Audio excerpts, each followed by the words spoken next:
Good afternoon. Thank you for joining back. We begin the post-lunch session with a welcome speech. I now call upon Dr. Sheena John, Head of the Department of English, to deliver the welcome address.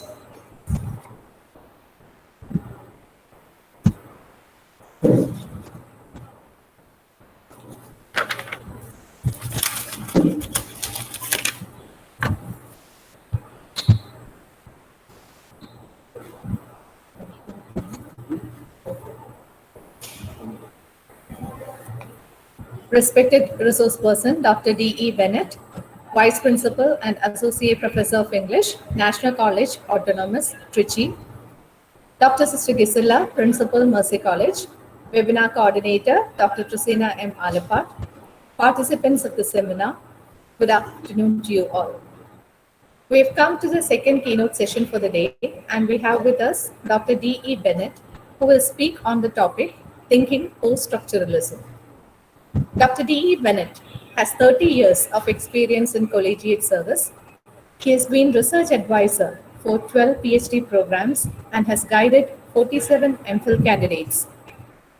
Dr. Bennett has brought out 4 books and has had numerous publications in reputed journals. Dr. Bennett's articles have also been published in The Hindu. A much sought-after resource person, Dr. Bennett has given talks at UGC HRDCs at Bharatiya University, Central University Pondicherry, University of Kerala, and Bharati. Sir, we are really happy to have you as a resource person for this session. And on behalf of the Department of English, Mercy College, and the webinar participants, I extend a warm welcome to you, sir.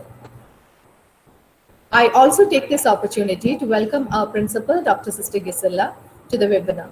Last but not least, let me welcome all the participants to this keynote session when we listen to Dr. Bennett speak on Thinking Post-Structuralism. Thank you.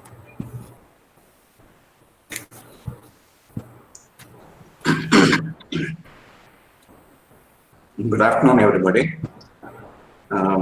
Let me thank Dr. Sheena John, Head of the Associate Professor and Head of the Department of English, Mercy College, Palakkad, for her warm words of welcome. Let me take this opportunity to thank Dr. Sister Gisela, Principal, Mercy College, and Dr. Trishna M. Alapat, Associate Professor and Coordinator of this webinar, and all those coordinators and her colleagues in the Department of English and scholars and students for this afternoon session. I thank you for this opportunity given. And when I received a call from Dr. Trishna, I readily agreed to talk on a topic which almost everyone had forgotten. Now, in the 1960s, when post-structuralism became the most discussed concept in universities, many thought it was a passing fad. But it was not so, because it offered a conceptual bridge between modernism and postmodernism, new criticism, and other forms of criticism that emerged after the 1980s. Post-structuralism. Why thinking post-structuralism and not doing post-structuralism, you may wonder. I think somewhere in the 1990s, people stopped applying post-structuralism as an analytical tool or a critical tool inside the classroom. Then for the next 20 years, cultural studies took over, and we referred to post-structuralism in passing, and we stopped discussing post-structuralism altogether. But as Richard Rorty famously remarked, in the 20th century, criticism took a linguistic turn. To begin with, the new critics had their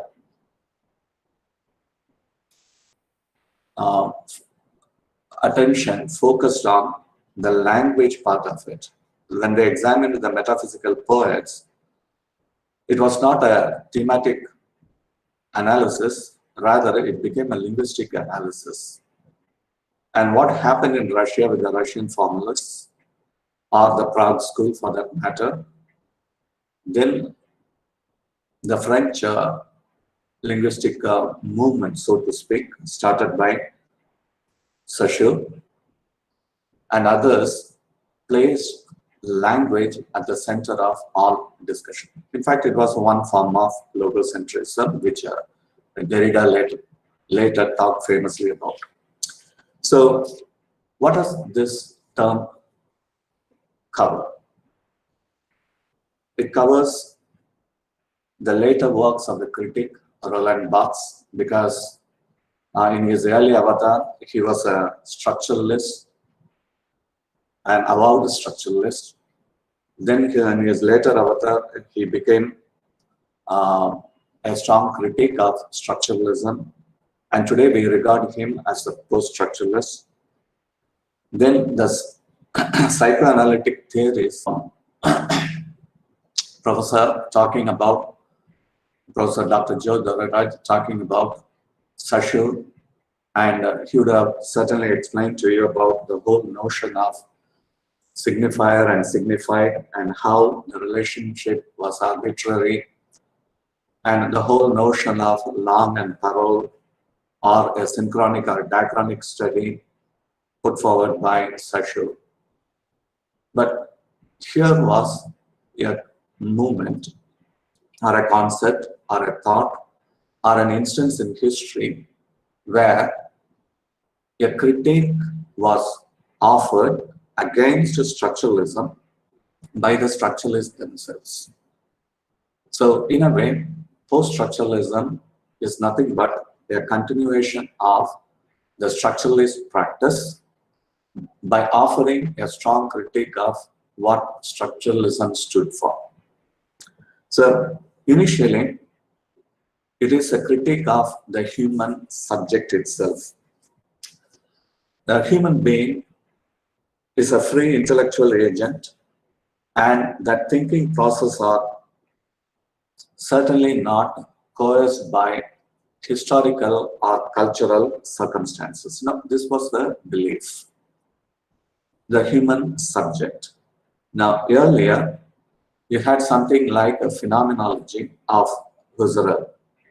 There are at least three people whom we can refer to as three H's. One is Hegel, then Husserl, then Heidegger. I'm not going into all their works. We know something about Hegel. We know something about Husserl. That is the interesting aspect of phenomenology, that how language itself is a phenomenon, and how the human brain, which acts as a storehouse of science, to use the words of later days as structuralists and others, are sounds, are simply sounds, whatever you call them, and how only with the help of language, how language mediates between an individual and the world, and how the world itself becomes intelligible to us only with the help of language. Okay, so that is why Descartes famously remarked, "I think, therefore I am." How an individual, or what later Freud called self-presence, the individual, and how to an individual or to myself, how I become aware of myself to myself. Now, how I know who I am. I think, therefore I am. And the thought process itself is facilitated by none other than language. So now this I assumes itself to be fully conscious and something that is self-knowable. This I knows itself. So now the whole concept of subject came for intense scrutiny and a critique was offered of the human subject. So this is the first stand. And for instance, Levi-Strauss, he states that the ultimate goal of human sciences, of course, Claude Levi-Strauss was discussed in detail by Jacques Derrida in his Structure, Sign and Play. I'll be referring to that a little later. So this Levi-Strauss, being an anthropologist, he states this, that the ultimate aim of human sciences is not to constitute man, but to dissolve him. Keep all these definitions at the back of your mind because I'm going to talk about something which is not exactly concrete, because like the signifiers themselves, they are absolutely fluid. So later, when Freud and others talked about the unconscious or the power of unconscious, and when he talks about ego psychology and so on, a critique was offered against Freud by none other than Jacques Lacan. So now today my talk will focus on these four people: Roland Barthes, Jacques Lacan, Foucault, and Derrida, who are widely regarded as post-structuralists. I'm not getting into feminism or feminist philosophers like Helen Sixo or Seo, as her name is pronounced, then Lucy Irigaray and Julia Kristeva, because feminism itself is a strand of post-structuralism, because feminism has powerfully deconstructed whatever the male constructs were or are. So now the whole concept of or the notion of post-structuralism affords a potentially liberating space, a space of plurality or plural space. And this space itself is a decentered space. I will explain the notion of decentering a little later. And we also come across multiple or constantly destabilized subject positions. So the subject position, because post-structuralism is all about subject in process. Julia Kristeva famously uses the term speaking subject and spoken subject, the subject in process. Now, the subject are dispersed over a wide range of multiple positions, discourses, and even sites of struggles. So I'm not talking about something very concrete, so it will look rather airy, nothings. So initially I was a bit reluctant to talk about post-structuralism, because as a teacher, I try very hard inside my classroom to make this concept understandable to my own students, for the simple fear that I may say something which is against the post-structuralist position, or I may misinterpret and say something or misunderstand something of post-structuralism and convey something which is of my understanding. Well, if you feel like that, you are well within this ambit of post-structural thinking. Now, for Lacan, for instance, the subject remains a mere plaything of language or discourse. And likewise, reality becomes just an optional construct of various signifying codes and conventions. So I'm not going to explain this term signifying codes and conventions. And Lacan is essentially concerned about the unconscious. So I will come to that, how he talks about how the unconscious itself is structured like a language. So now, not only Hegel, Husserl and Heidegger, going in history, earlier in history, there was someone like Nietzsche, who often said truth itself is something of a human construct. Okay. Then post-structuralism makes a critique of historicism. Here is where Nietzsche matters. He raises the question, truth or whatever history claims to be truth is having the notion of progress. We all conceive history as something linear because we have this linear concept of time, and history is nothing but mere chunks in the small segments in this linear form of history. History without progress, of course, he writes about madness and civilization, history of sexuality, and so on, without making any reference to continuation or progress from one epoch to another or from one era to another. And Derrida says there is no end point in history.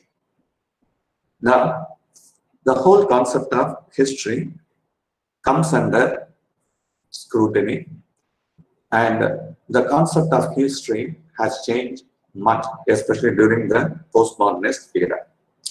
And it is also a critique of meaning. What is meaning, and how do we derive meaning, and how do we negotiate meaning, and how do we arrive at meaning? Now,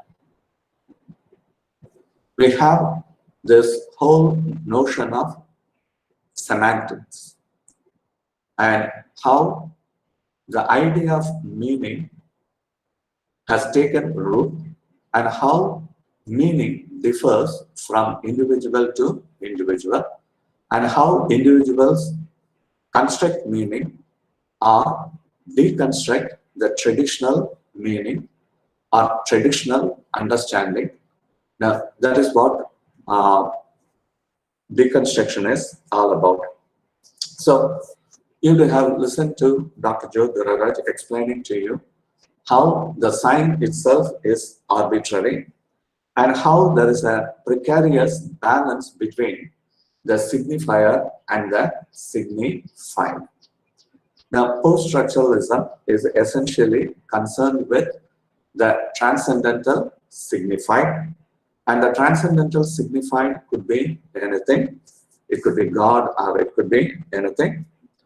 And post-structuralism demotes the signified and the signifier is made dominant. Let me repeat. Post-structuralism demotes the signified and instead it valorizes the signified. And the signified itself becomes dominant, and that is how when the post-structuralists say it is an eternal play of the signifier. Derrida uses the term play to his advantage, and he famously says it is nothing but the eternal play of the signifier. And post-structuralism also offers a critique of philosophy. Remember, Foucault and Derrida were basically philosophers. Whereas the others, Roland Barthes, he had many others, and Lacan was a psychoanalyst, but these two were basically philosophers. We depend on the philosophy of language to have an understanding of post-structuralism. Now, one of the important features of post-structuralism is this is a movement of thought connecting various fields, especially literary criticism, even to a certain extent cultural studies, political theory, sociology, ethnography, historiography, and psychoanalysis. So, we use the term freely, rather loosely, to talk about all these areas or disciplines of study. But we need to understand this fact there is a clear continuity between structuralism and post-structuralism, post-modernism or post-colonialism or coloniality. We talk about a condition. Yeah. But here, post-structuralism, let's begin with Roland Barthes. Now, Roland Barthes, of course, he talks about structuralism. He was very much there during the high structuralist phase. He even wrote this famous one, The Structural Analysis of Narratives. The Structural Analysis of Narratives. This was published somewhere around 1977, almost 10 years after Derrida's presentation in Johns Hopkins University. But earlier, he wrote something like mythologies, especially the Western mythologies, and his study of the modern day mythologies and cartoon characters and things like that. But he wrote this work, The Pleasure of Text or The Pleasure of Text in 1973. For the first time, the text itself has assumed significance. I'll cut the story short. The understanding is that language doesn't reflect or record the world, but shapes it. This is the structuralist position. But we have the anxiety that the language will express things that we haven't intended. Language will express things that we haven't intended. And again, we have this notion of the decentered universe. So we'll move on to this particular essay because he has written many things, but I want to focus your attention on this essay, The Death of the Author. This was published somewhere around 1968. Now here he advocates a radical textual independence. Now we know there is an endless free play of meanings, and when you read the text as text, declaring the author to be dead, there is a sure escape from all forms of textual authority. Now, the authority itself is assigned to the text by the presence of the writer. Now, here, what he does is, I like to focus on this particular essay. Not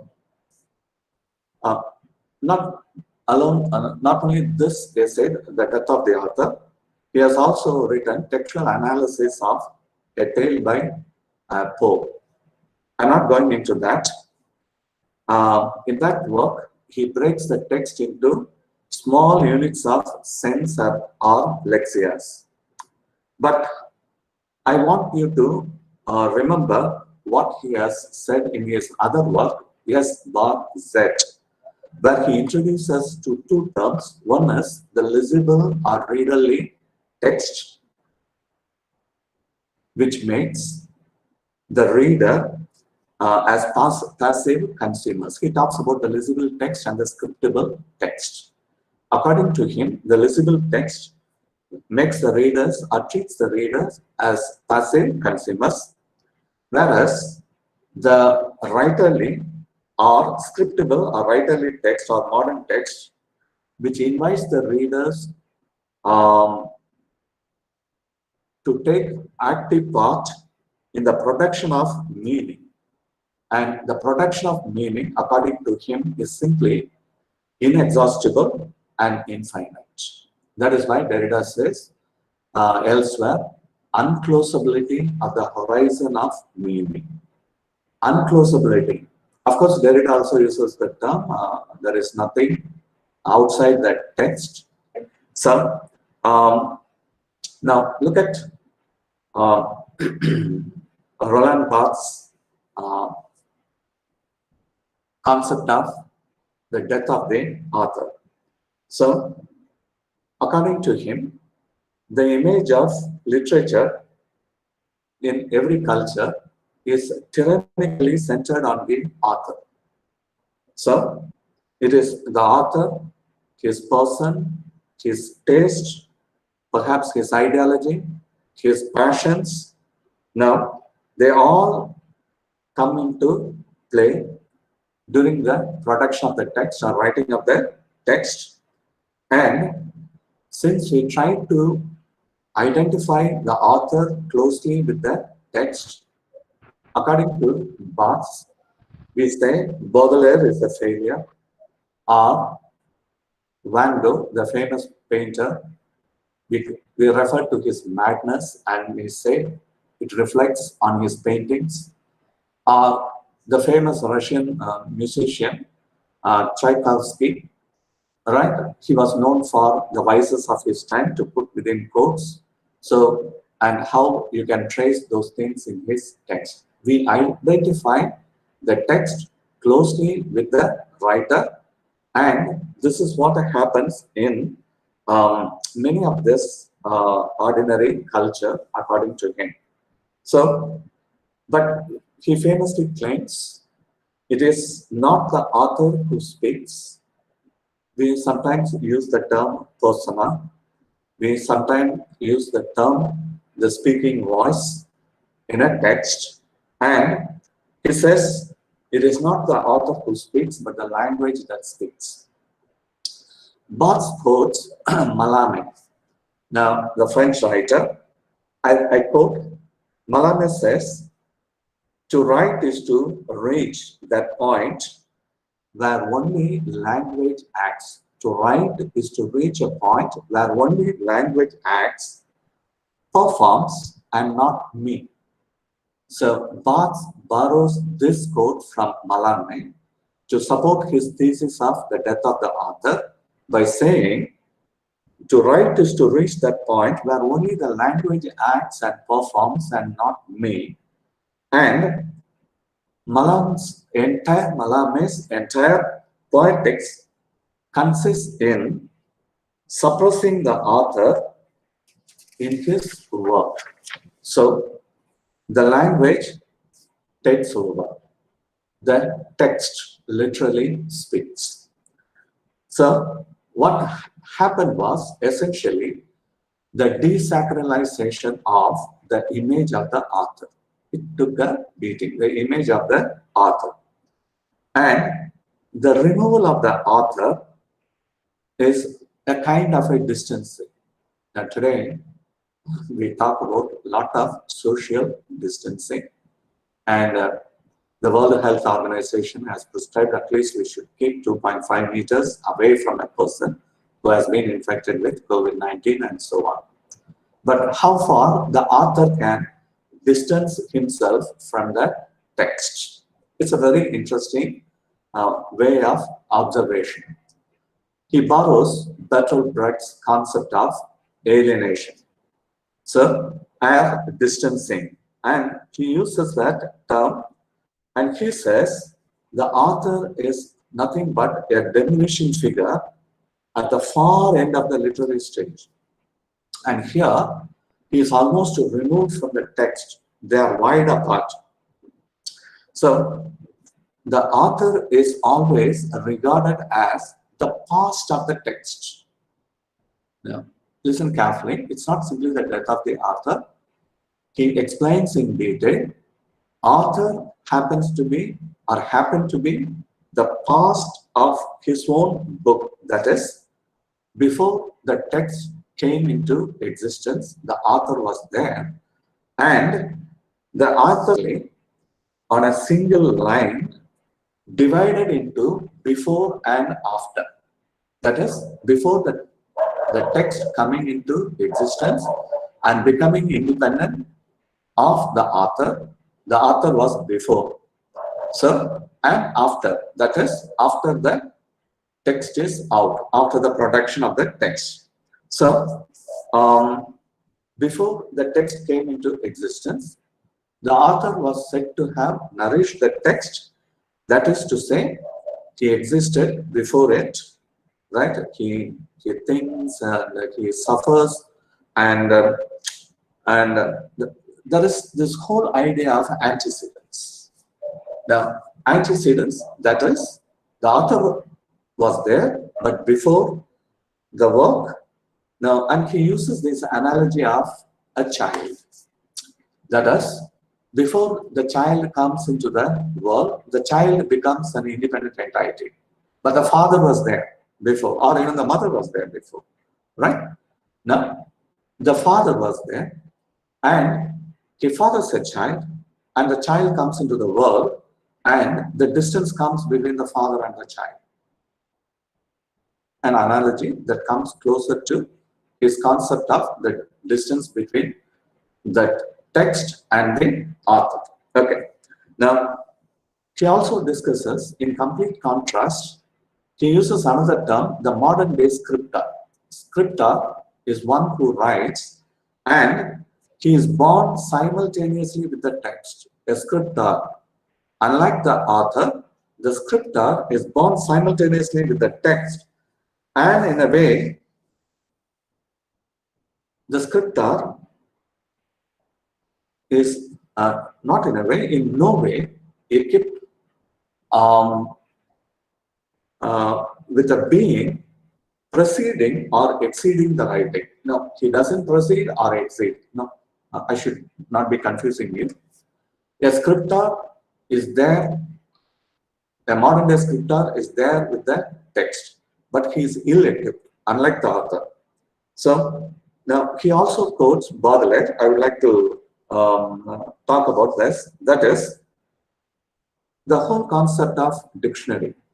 This Baudelaire's concept, that is, a writer, especially Baudelaire in his work, Paradise Artificials, claims that a writer has created for himself an unfailing dictionary. That is, it is one, it's complex, and also it is complete, whereas the scripter is different. Okay, I'm not going to that, but let's come back to Barthes. To give a text an author, I quote him, is to impose a limit on that text, and to finish it with a final signified is to close the writing. Now here, every text is an open text. When you give it a signified and you claim this is what the text is about, you ultimately close the writing. A text itself is made of multiple writings drawn from many cultures, or multi-layered writings drawn from many cultures, and they all enter into a mutual dialogue. And you come across a parody, contestation, and so on. And this multiplicity of a text is focused on the reader or listener. In oral cultures and oral literature, it was the listener. Perhaps in our culture, it is the reader. A reader who is essentially concerned with writing, and which Derrida talks about writing as a supplement. Okay, and he also quotes Rousseau and says writing itself is a dangerous supplement, and he accords primacy to speech. Okay, so according to him, the death of the author means the birth of the reader, and the reader has this infinite space, right, where the text exists, and a text unity lies not in its origin, but in its destination. It simply means you will never reach that destination, or what we call a signifier. It's going to remain nothing but the play of the signifiers. Right. So, now commenting on the author, Foucault wrote an interesting essay, What is an Author? Not who is an author, what is an author? So, he talks about many things. I just want to quote a few things from Foucault, because Foucault is very much relevant to our study of our understanding of post-structural thinking. So there he says, writing is one way of warding off death. Very interesting thought. Writing is a way of warding off death. He quotes 1001 Arabian Nights, in which the princess Scheherazade, she tells a story. She tells a story to prolong her life, because the king Shahryar had this habit of marrying a woman and spending with her a day or night with her. Then the next day he kills her and marries another woman. So this woman discovers the power of that text. She starts telling a story, and she leaves the story in the middle or at a crucial point, and thereby the king's curiosity is whetted. Thereby she prolongs her life. She tells 1001 stories. That means she has managed to live more than 2.5 years, or roughly 3 years, and she has finally becomes the queen of his heart. That's how the story goes. Warding of death. Okay, that's an interesting conception by Foucault. Now, Foucault also refers to the absence of the writer. See, in the past, people read many anonymous writings. We go back in time, we do not know who wrote Beowulf, the ancient English epic. We are never concerned about that author, or Sir Gawain and the Green Knight, or the Dream of the Rood.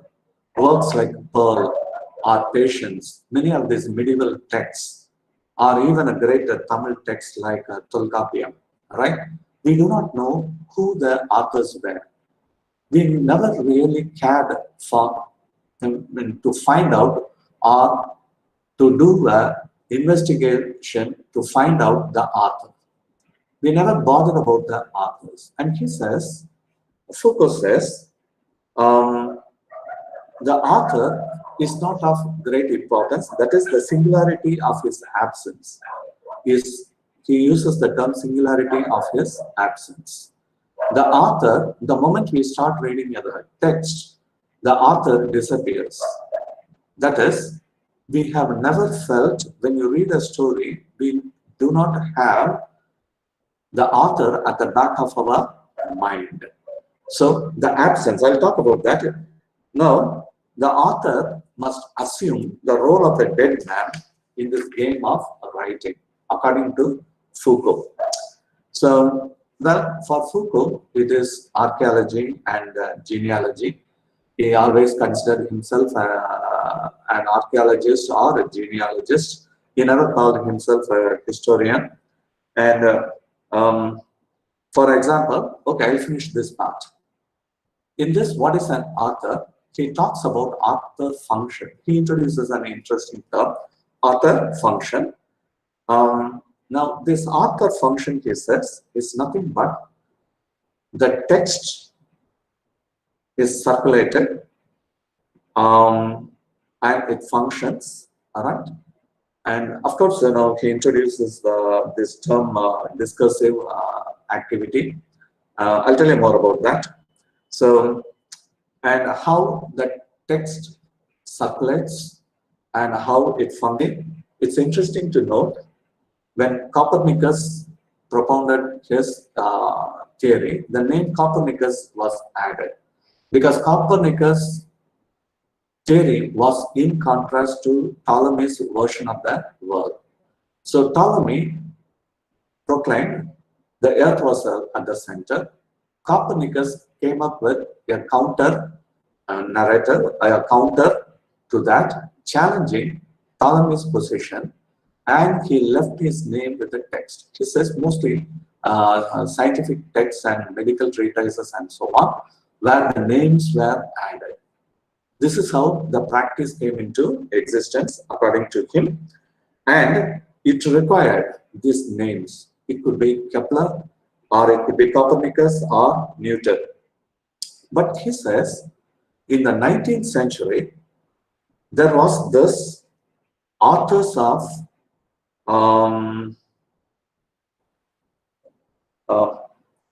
he calls them founders of discursivity. I'll explain this.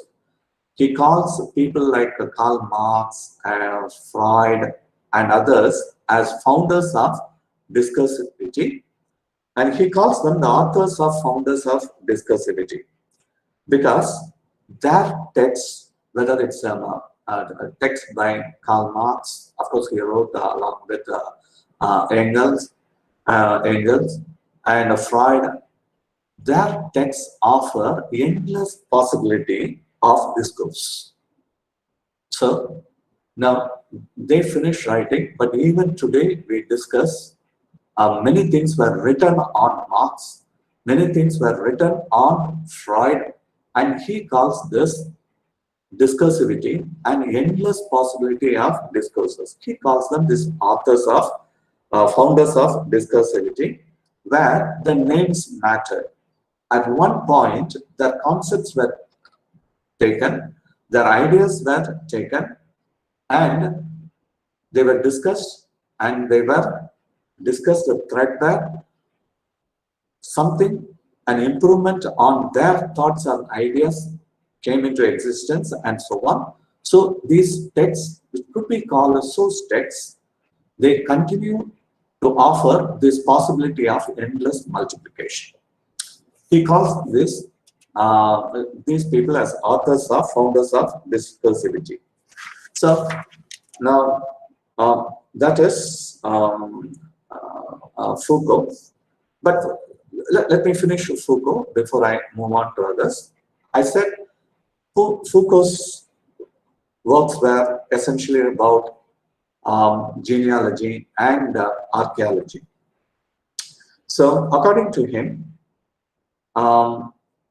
genealogy, we know that, of course, the genealogy of morals by Nietzsche and archaeology of knowledge by Foucault, these two texts should come to your mind.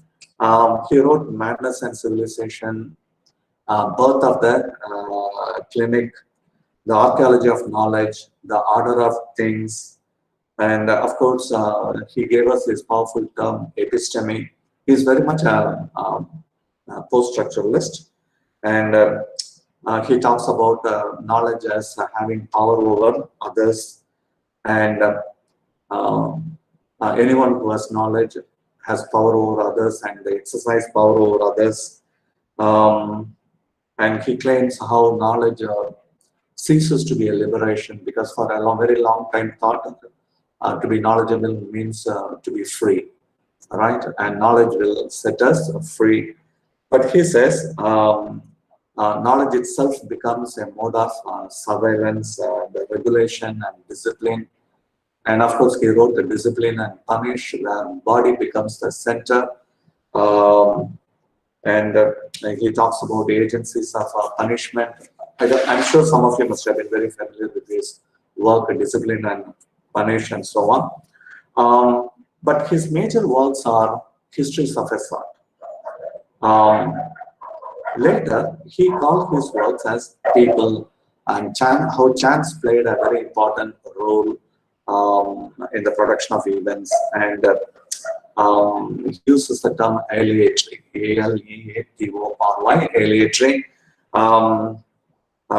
and I mean, his respect for aleatory, that is something unplanned or pre-planned. Okay, now this is relevant to our reading of a text as well. We don't go and read a text with some plan, right, with a prior plan.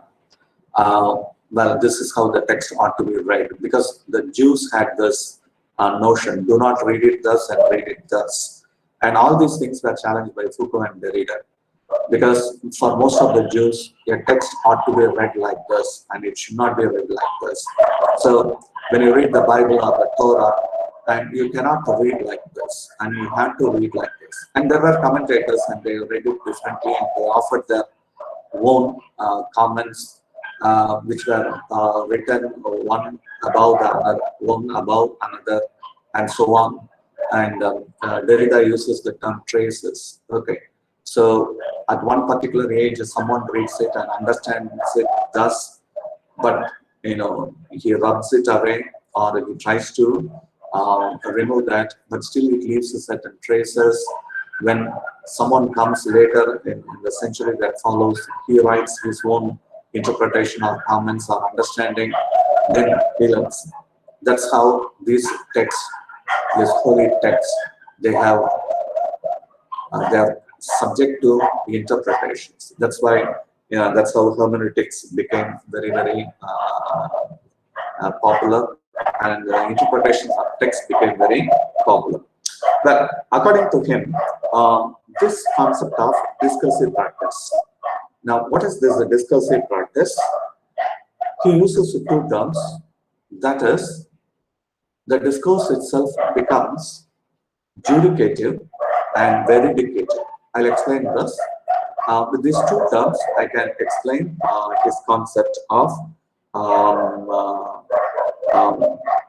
the discursive practice. That is, now when you say judicative, we apply certain norms, we apply certain rules, and apply certain control, right? Whereas the veridicative text is, it is simply true or false. Either it is right or wrong. So he talks about the new disciplines and the old ones, and how this discursive practice has continued. And let me see whether I have this definition of discursive practice somewhere here. I would like to read it for you. It is here. Say, a practice which is preconceptual, anonymous, a discursive practice, a preconceptual, one, anonymous, a socially sanctioned body of rules that governs one's manner of perceiving, judging, imagining, and acting.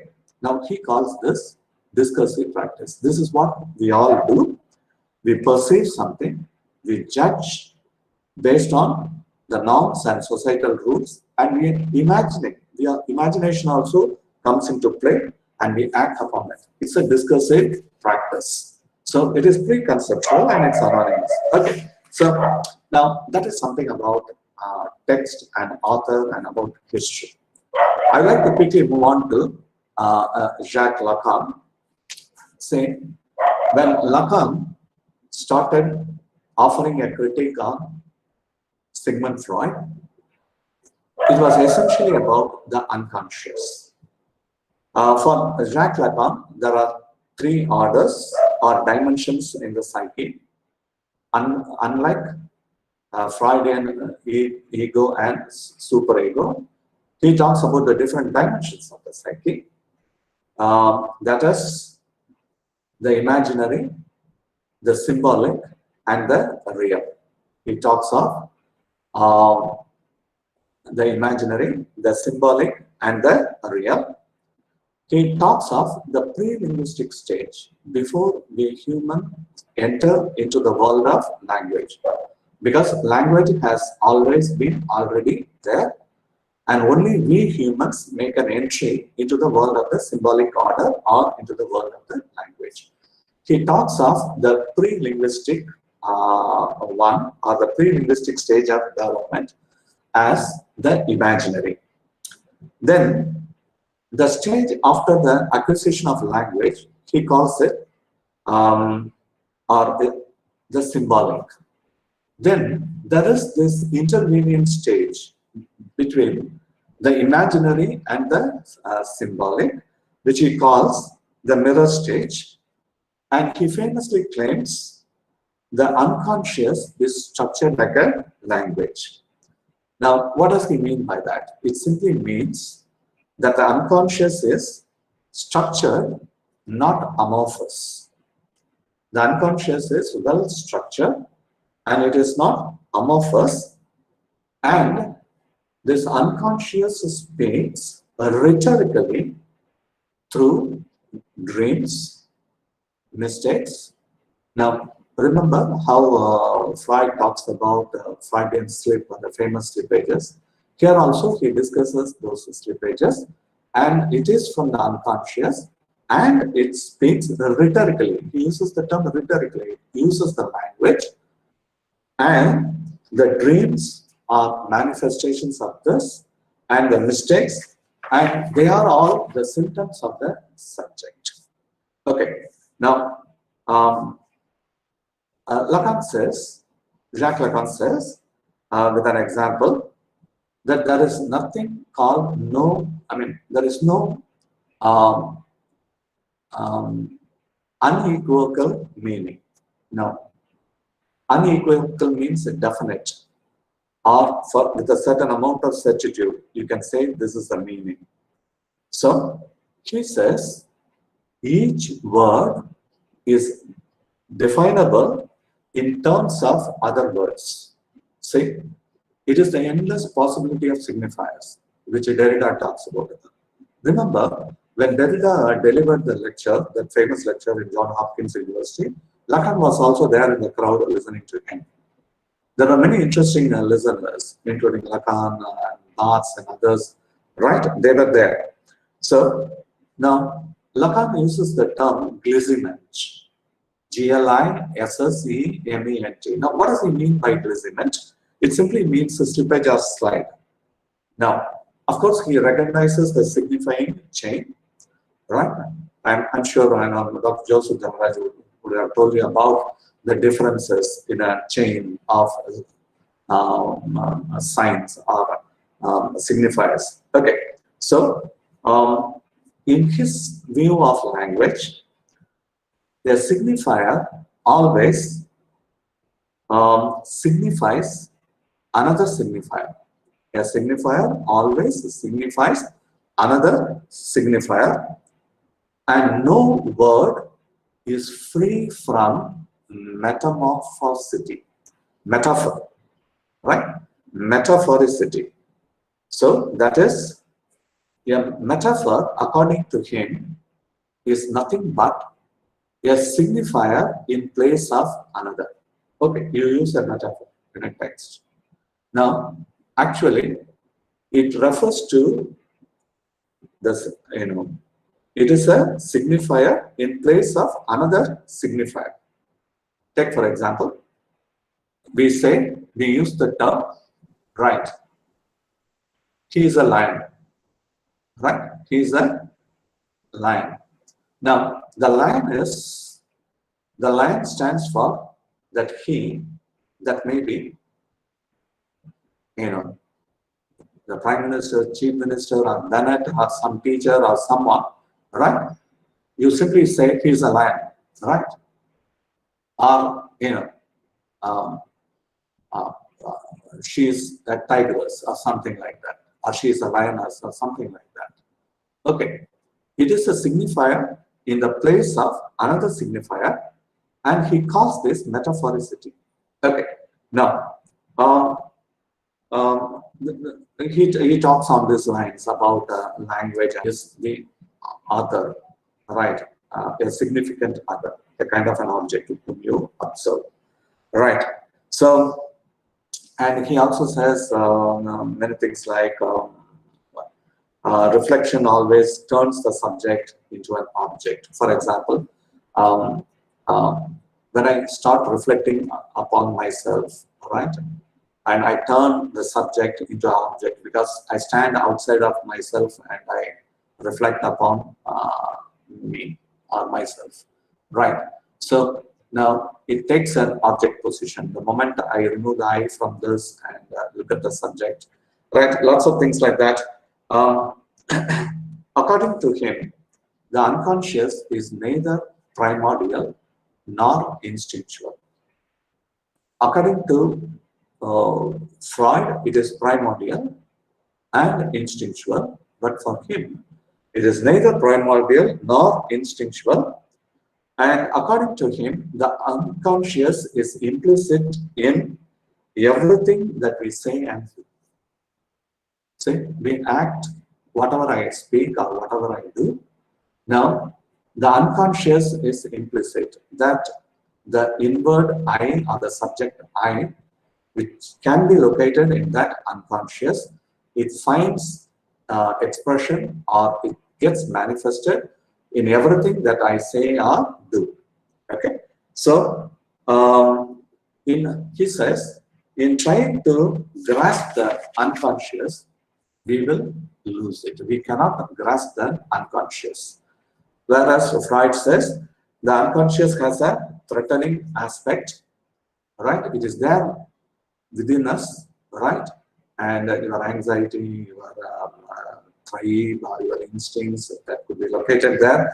Whereas for Lacan, it is the locus of truth and authenticity. If you really want to locate a human being's authenticity or truth, you have to focus on the unconscious, and the unconscious finds expression through what we say or do, or that is what we speak or what we say.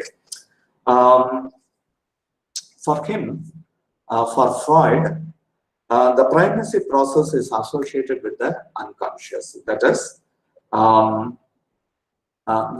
unconscious itself is irrational to Freud, but not to Lacan. So, post-structuralism, it is not only about language, it is about culture, it is about psychoanalysis, and so on. Now, Freud talks about a dream and so on, but Lacan says dream is not certainly not a pictorial representation, though it happens to be an image. Dream is an image, but the dream is actually a text. Lacan regards dream as a text, not as a pictorial representation. So according to Freud, it's a kind of a fantasy, or it's a kind of a wish fulfillment, okay, and so on. Right? He goes by the concept of condensation. Right? It is in the dream that the process of condensation and displacement take place. You know, condensation and displacement, and I'm going to talk more about that. Later, surrealists and many of these people, they talk about condensation, how what happens in a dream, how our fantasies and our imaginings and our all those things, they are all condensed and in new forms of images. We have dreams of many creative forms of, I'm using the term creative forms of images and so on. So, according to Lacan, in dream, he calls that a condensation. That is the superimposition of the signifiers. With that, I will stop Lacan. I will quickly move on to Derrida because the time is short. So, according to him, a dream, there is a simple image can have two different things. That is displacement. Now, one is condensation, the other one is he calls it displacement. That is, this is another metaphor used by the unconscious. That is,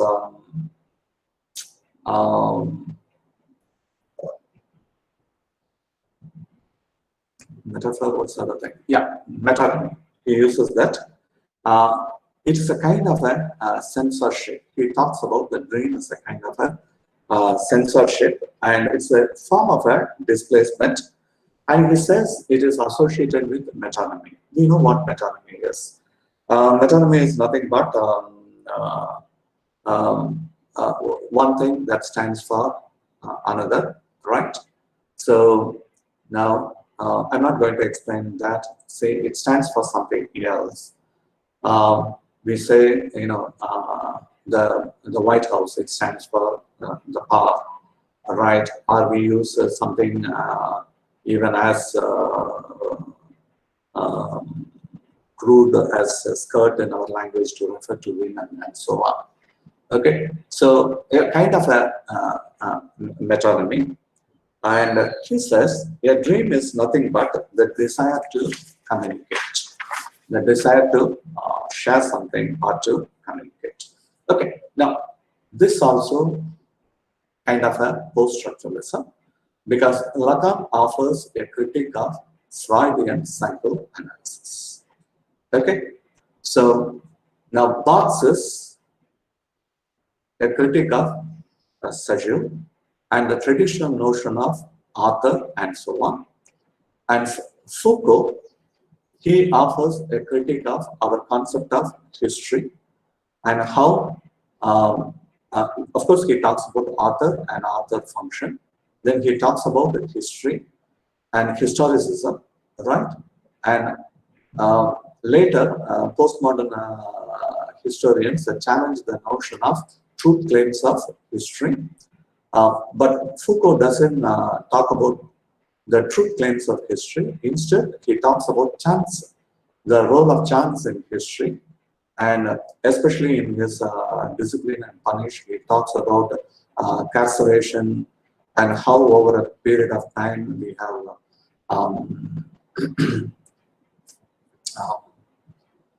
developed this whole notion of schools, boarding schools, or military barracks, prison system, and so on.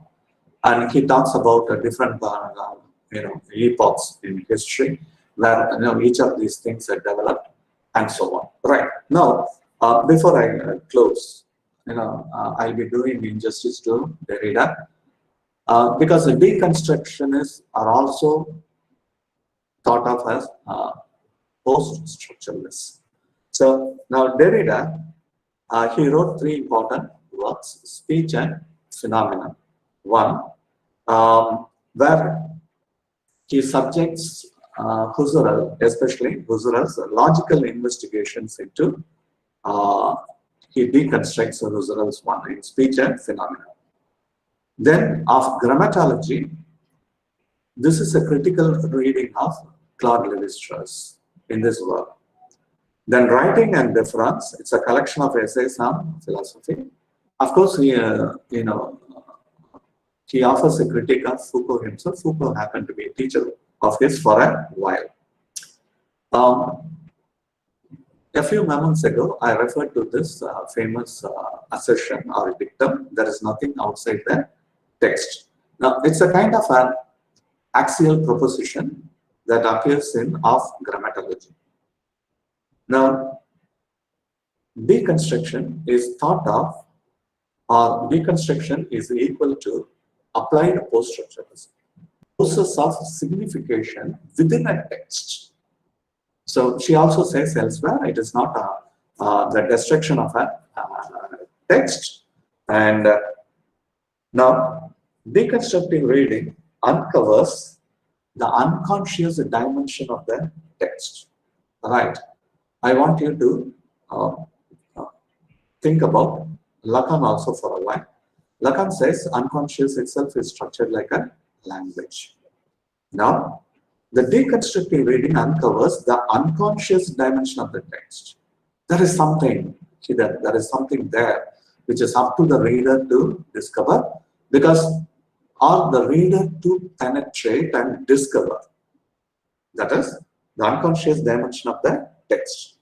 Now, as it has been pointed out famously, a deconstructionist looks for gaps, ruptures, breaks, fissures, and discontinuities of all kinds.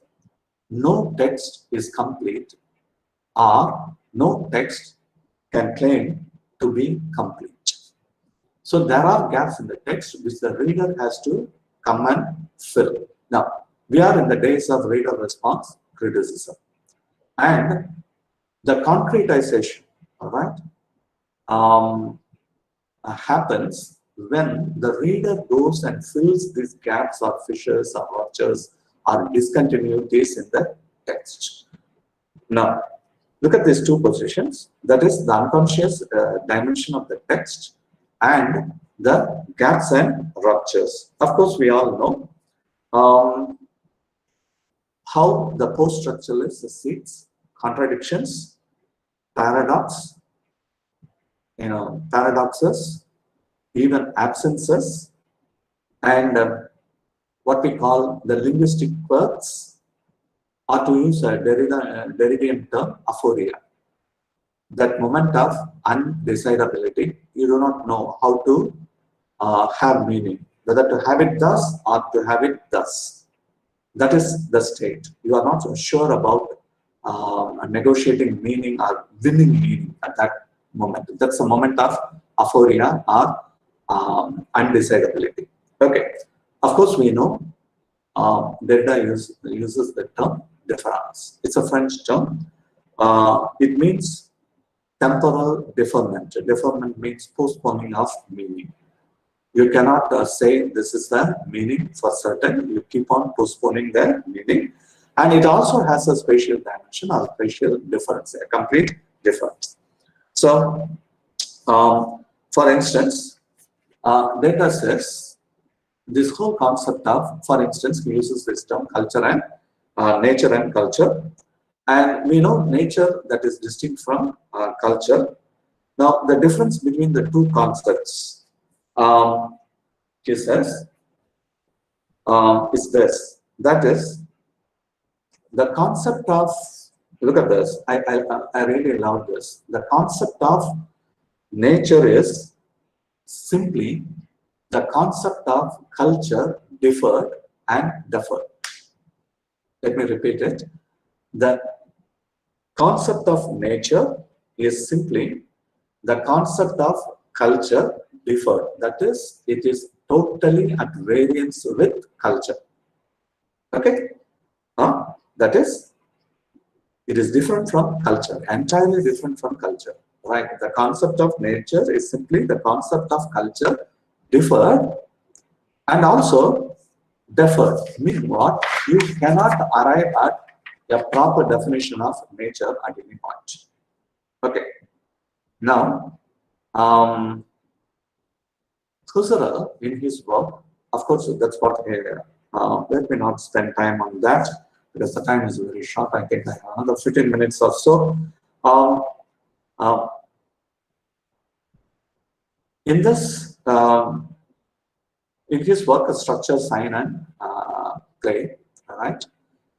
He talks about that. Let me have the text because structure, sign, and play in the discourse of the human sciences. I'm wary of talking about Derrida without using the original because it is so problematic that I'm very, very careful about quoting Derrida and using Derrida. So the whole work is a critique of Claude Lévi-Strauss, but something about the binaries that you find in Jacques Derrida, and I would also like to talk about. The first thing is speech. Of course, he talks about logocentrism and phonocentrism. All these things are you are familiar with. I'm not going into that. But something about his concept of supplement, right? This is very interesting. The word supplement itself. He uses this term supplement. For instance, he says the concept of central, the concept of margin, okay, and how when he talks about the structurality of the structure and so on. And it is not, he is not concerned about the structure per se, but he is concerned about the structurality of the structure. And he talks about speech and writing. So language is essentially about sound, phonocentrism. And so we accord primacy to speech. But writing, or what we call graphic writing or graphology, we use certain symbols or things like that to make a representation of the sound. For him, writing is the free play. And writing is also a supplement to speech. Now, supplement, he says, it means an addition, an extra. And also, he says, there is some lack, right? The writing goes and fills it. So the speech itself is not complete as such. So the writing goes and complements it and fills it. And it is also, as Rousseau, he borrows Rousseau. Rousseau says the writing is a dangerous supplement. It is an addition to the natural resources of speech. So he uses this concept of supplement, and also Heideggerian concept of destruction. And Heidegger uses this term destruction and ABBAU, that is unbuilding, above. Above means unbuilding. So in a way, it was not exactly original. As I pointed out earlier, it was against Husserl, Hegel, and Heidegger. So Martin Heidegger uses the term destruction and uses the term above, A-B-B-A-U, that means unbuilding. He borrows this term and he uses them. So Derrida acknowledges that his precursors were Nietzsche, Freud, and Heidegger, and so on. So now his concept of center, I'll spend some time on that. It is a point of presence, the center. Now, what is the function of the center? According to him, the function of the center is to orient, balance, and organize the structure. See, without the center, things cannot hold. Things will fall apart. Center cannot. If the center cannot hold, things will fall apart. We know that. A sentence has a structure. Right? A family has a structure, according to Clark Levi-Strauss. A family has a structure. It has a center, the family. Even when you call a nation, how it is built, right? You have the family as a center. Then you have the clans, and then you have the bands, you have the clans, then you have the nation. So it becomes a kind of a nucleus now as a center. So how the social structures are built, Claude Levi-Strauss talks about social structures, how they are built. Then the linguistic structures, it has a center, right? How it can hold. Some people point out the verb being the center of a sentence and how it can hold the structures together and so on. So, but according to him, the center is not there all the time at the center. It can be either inside or outside. It's just difficult to understand. It can be within or outside the structure. And for him, the center has no natural site. And it was not a fixed locus. The center itself keeps moving, right? And as I told you, the function of the center to organize the structure, but he says the center can be within anywhere. It can be the archelos. It can be the origin or the end. He's not talking about the English language. In other languages, you can find it in the beginning, and in certain languages, you can find it in the end. I'm not familiar with those other languages, so it's not a fixed locus according to him. So he talks about other things that Derrida talks about the center, but he uses the term decentering. Now, this deconstruction is in a way is a form of decentering. He says, when the language invaded the universal problematic, the moment when the absence of a center or origin, that is the moment when in the absence of a center or origin, everything became a discourse. I know it's a very dry subject to discuss. I'm trying my level best to make you understand. When the language invaded the universal problematic. Okay. Now, the whole notion of problematic, that is, the absence of a center or origin, everything became a discourse. We were talking about the center, going around and round about the center, without knowing where the center is, and it has become a sort of discourse, a system in which the central signified, okay, or the original or the transcendental signified, as he calls it, right? It is there, but never outside the system of differences. It is there, but there are system of differences. So, talking about Sashu, in a chain of signifiers, in a chain of differences, that a signifier stands out, and its relationship is one of difference with other signifiers. Okay. Now, you look at this, there is something called the central signified, and he says the absence of the transcendental signified results in or extends the domain of play of signification. Say, it's slightly difficult to understand. When I was a student long ago, my teacher was my professor, Dr. Noel Joseph Herrera, who was a Fulbright scholar, who had just then returned from the United States with his head full of Derrida.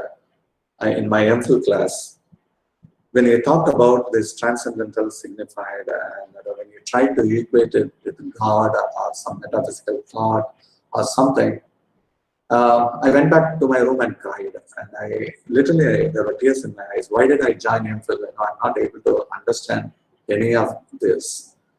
Then I went back to the text repeatedly, again and again and again and again, and tried to make sense out of it. In a way, the teachers who followed him and later the lectures I listened to, they all used different signifiers, so to speak, to explain the whole concept of the absence of the transcendental signified and how it extends the domain of the play of signification infinitely. So we try to locate this transcendental signified, and we try to use the signifiers, as many signifiers as possible, and it produces endless possibility. Okay, he calls this entire process as decentering. Okay,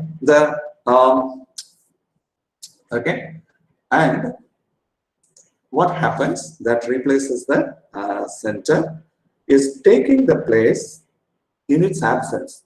Absence of what? Absence of the center. The sign itself goes and takes its place. Try to visualize it. There is something in the absence of it because it has already been decentered, and another sign that goes and takes its place in its absence, and this itself becomes a surplus, right? A supplement, according to Derrida. Okay, you go and read it, and Derrida talks about the overabundance of signifiers. It's a beautiful word. Overabundance of signifiers in relation to the signifier, the transcendental signifier. In relation to that, and we have overabundance of signifiers. So he says the absence of the center is here. Now it becomes clear when you come to this line. The absence of the center here is the absence of the subject and the absence of the author, right? The absence of the subject, because as I pointed out during the early part of my lecture, this is about the subject and the subject in the process. So this is the whole concept of being centering, and it results in a tension in a play. So finally, when Derrida finishes, he talks about the eternal play of the signifier.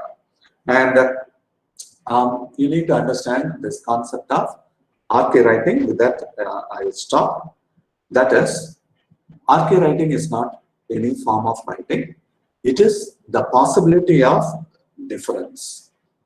It is the possibility of difference.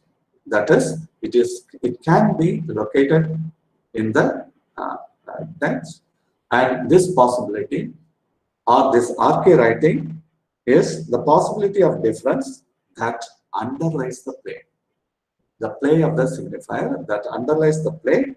And according to him, grammatology is the study of archwriting.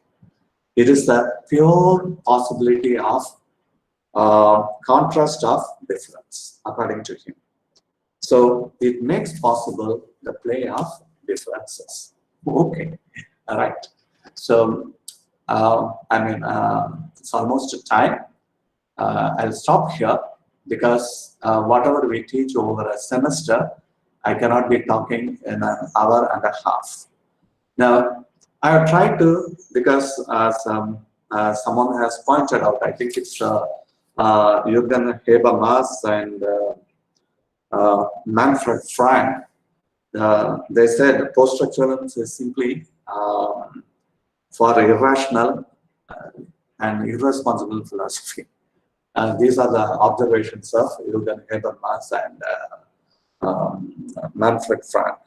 So it is irrational and irresponsible philosophy. If you think it so, it is so. Or if you think there is something to post-structuralism other than a linguistic study, right, or other than a psychoanalytical study, other than a historical study, that is up to you to decide. Thank you. Thank you so much for your patient listening. I think I spent almost an hour and a half focusing on 4 different people in order to understand post-structuralism. Read the original text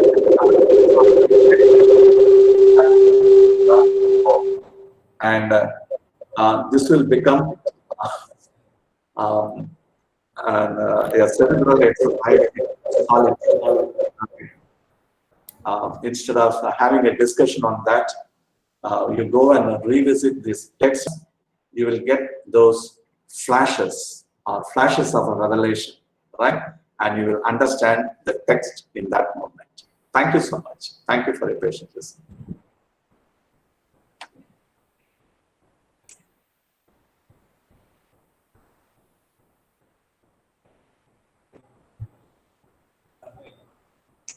Now, if there are any questions, I'll take a couple of questions. Okay. I think it's already 3:30. Okay. Let me go to the dialog box.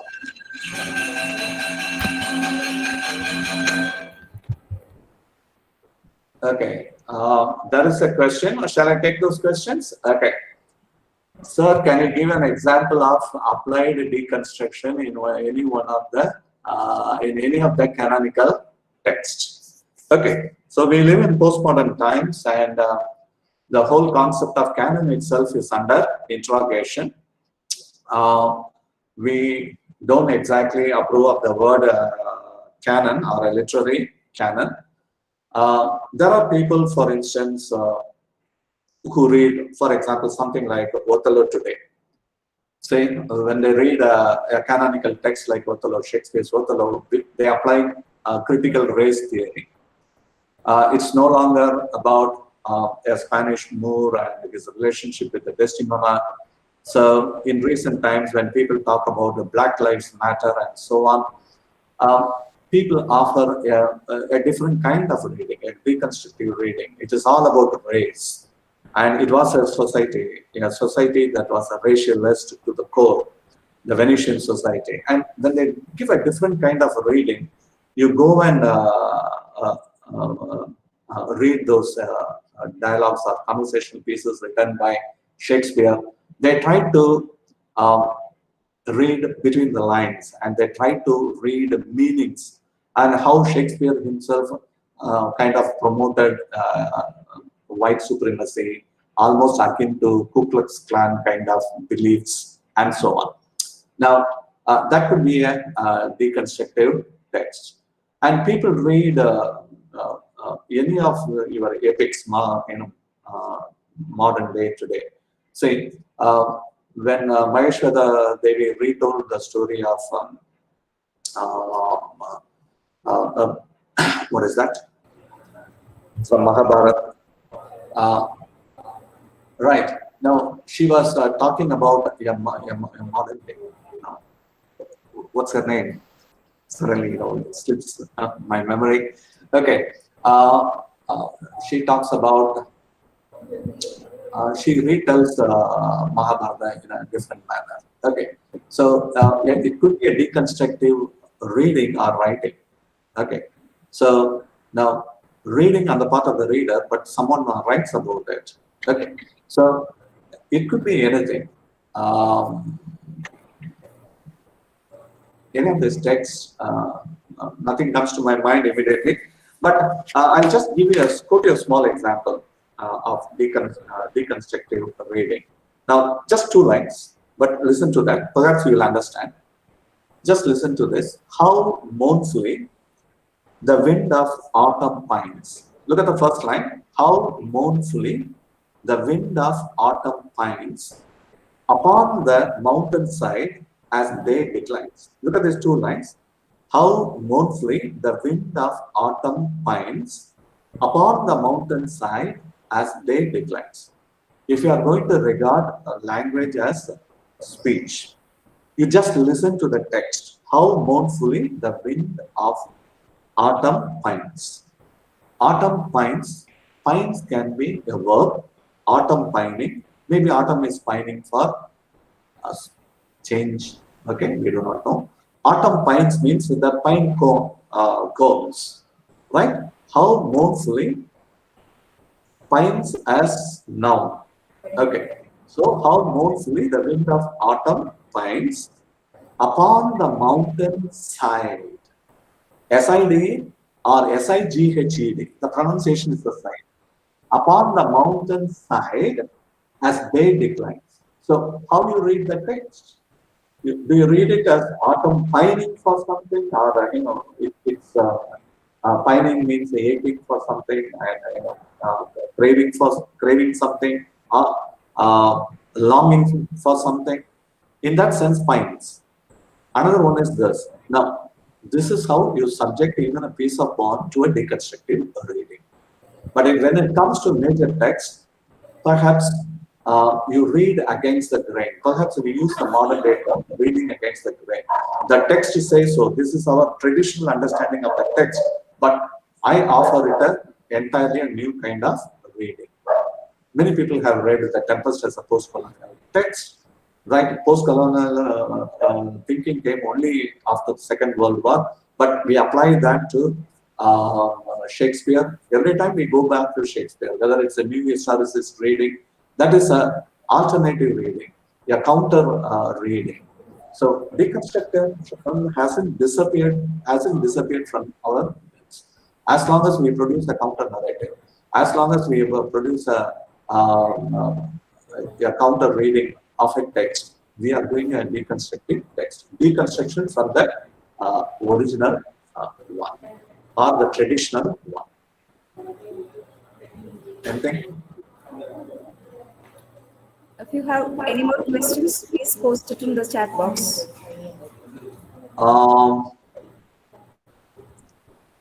Right, I don't see any other question. Well, because this subject itself doesn't evoke that much interest in the audience to post questions. Okay.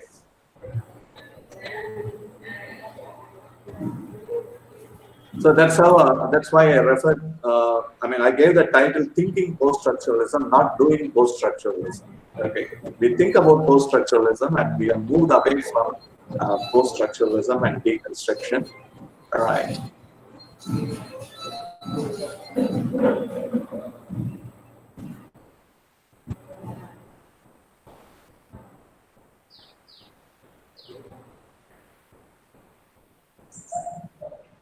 If you have no more questions, let me wind up the session with a formal vote of thanks. Okay, thank you. Respected speaker, Dr. D. Bennett, Associate Professor, National College, Trichy. Dr. Gisela George, Principal, Mercy College. Dr. Sheena John, Head of the Department of English. Faculty, research scholars, students, and all those who have joined us for the final session of the second day of the national webinar. Good evening, one and all. On behalf of the Department of English, Mercy College, I place on record my gratitude to our resource person, Dr. D. Bennett. In a lucid way, Dr. Bennett has explained post-structuralist concepts. I must say, Dr. Bennett was able to present in a nutshell the basic ideas of a philosophical school that is usually considered too complex or challenging. Thank you, sir. I also like to express my profound gratitude to our dear principal, Dr. Sister Gisela George, for the moral support and guidance provided. I would also like to thank our beloved head of the department, Dr. Sheena John, all my colleagues, other participants, students who have actively participated in the seminar. Thank you all for making this event successful with your contribution and gracing us with your presence. Thank you. Okay, one more announcement to make. Please fill in the feedback form for this session. The link to the form has been posted in the chat box.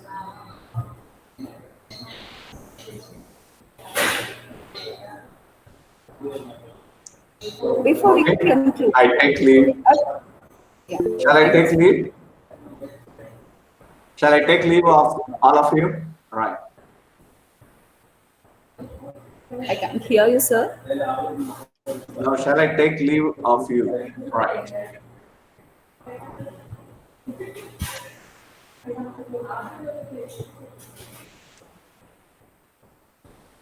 Before we conclude, a quick briefing about tomorrow's session. The first session on day 3 will begin with a talk on spatial literary studies at 10 a.m. The session will be handled by Dr. Gobika Shankar, Assistant Professor, University of Hyderabad, followed by the valedictory function at 2 p.m. That's all for today. Thanks again for joining us and making this academic exercise successful. Thank you.